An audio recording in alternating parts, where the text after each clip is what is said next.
For every swing, every moment, the Milwaukee Brewers fight. It's not just about hitting the ball, it's about leaving a legacy. Hello, Blue and Gold Nation. Welcome back to the channel. I'm your insider, bringing you the hottest news and the deepest analysis on our Milwaukee Brewers. Before we dive into what might be the biggest decision of our offseason, I need to ask you a favor. If you live and breathe the Brewers, if you want the scoops before anyone else, an analysis that goes beyond the box score, then hit that subscribe button right now and turn on notifications. It's your direct line to me and everything happening at American Family Field. Trust me, you won't want to be on the outside looking in for what's coming. Alright, let's get straight to it. The topic that's dominating conversations behind the scenes, the question that could define the ceiling of our competitiveness in 2026, the future of Brandon Woodruff in Milwaukee. We all know our front office's philosophy, a well-oiled machine of efficiency that often makes tough yet pragmatic decisions. We've seen stars like Devin Williams and Willie Adams depart, and each time the external narrative is that the team will take a step back. But we, the Brew Crew, know the truth. This team doesn't rebuild, it reloads. And the 2025 season has been the ultimate proof of that. Perhaps our most impressive campaign in a decade, considering the adversity and expectations. However, Woodruff's situation is different. This isn't just about a talented player, it's about the heart and soul of our rotation, a true symbol of resilience. Sources close to the situation and my own analysis of the league landscape lead me to believe that the Brewers not only should but will make a concerted effort to keep Brandon Woodruff. Tim Kelly of Bleacher Report echoed this sentiment, suggesting that Woodruff feels like a Brewer for life. And this isn't just a sentimental take. It's a strategic analysis. Think about his journey. The man was sidelined for nearly 2 years with a severe shoulder surgery. For many pitchers, that would be the end of the line, especially for a veteran, but not for Woody. He didn't just come back, he came back posting a 3.69 ERA across 10 starts, facing some of the league's best lineups and showing the same competitive fire that has always defined him. That's not just a comeback, it's a statement.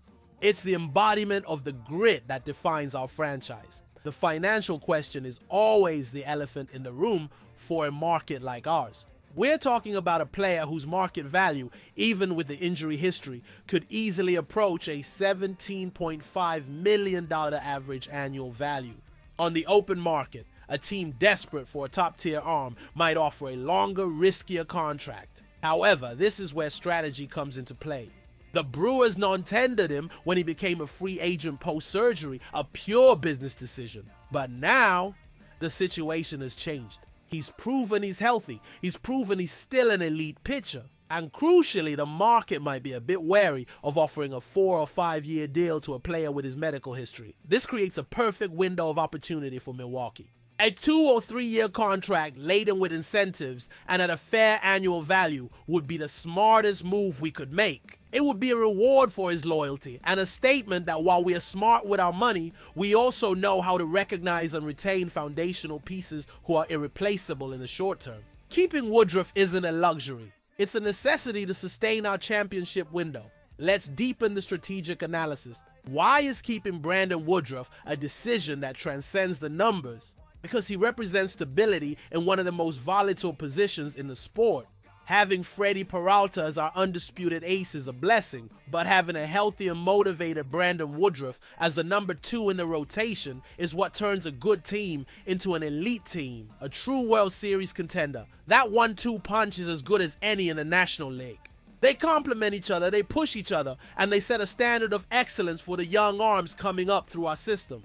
Woodruff's presence in the clubhouse, his professionalism, and his work ethic are intangible assets that don't show up in the box score but pay dividends over a 162-game season.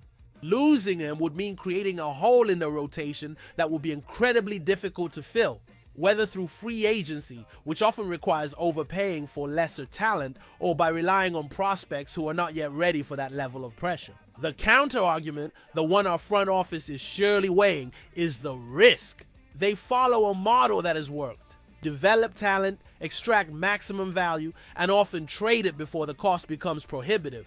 Woodruff, at 32 years old and with shoulder surgery on his record, fits the profile of a player the Brewers might historically let walk. trusting that the next Robert Gasser or Jacob Misiorowski is ready to step up. However, I argue that this is an exceptional case. The market for elite starting pitching is thin and expensive. Securing Woodruff for, say, 2 years and $35 million with an option for a third is a far more calculated risk than entering a bidding war for a free agent with less affinity for our culture and city. Moreover, this decision would send a powerful message to the roster and the fan base. We are here to win now. We are not just building for the future. We are investing in the leaders who can take us to glory in the present. The lack of national attention Woodruff received during his return, with the focus more on the injury narrative than his dominant performance, could play to our advantage. It's unlikely a team will commit to a massive long-term contract. This puts the Brewers in the driver's seat. We can offer him a home, a leadership role, and a competitive salary on a short-term deal that works for both parties. It's the perfect intersection of financial logic and competitive necessity. The front office has a chance to deviate slightly from their playbook to make a move that solidifies the team as a perennial contender. It's a decision that balances the heart and the head, the sentiment of loyalty with cold, hard data analysis. And in my informed opinion, it's the only correct decision to make. So, to recap, Brandon Woodruff's return has been more than inspiring. It's been proof of his continued relevance as an elite pitcher. The front office now faces a crucial test of its philosophy. My prediction is that they will find a middle ground, securing him on a short-term, high-value contract that rewards him while protecting the club's future. Now, I want to hear from the Brew Crew. Is re-signing Brandon Woodruff an absolute must for you? Or should the Brewers stick to their tried-and-true model and invest those resources elsewhere? What's the contract you would offer him? Drop your opinions in the comments below. I read every single one. For more exclusive scoops and in-depth analysis like this, make sure you are subscribed with notifications on. I'm your Brewers Insider, bringing the truth straight to you. Go, Brewers!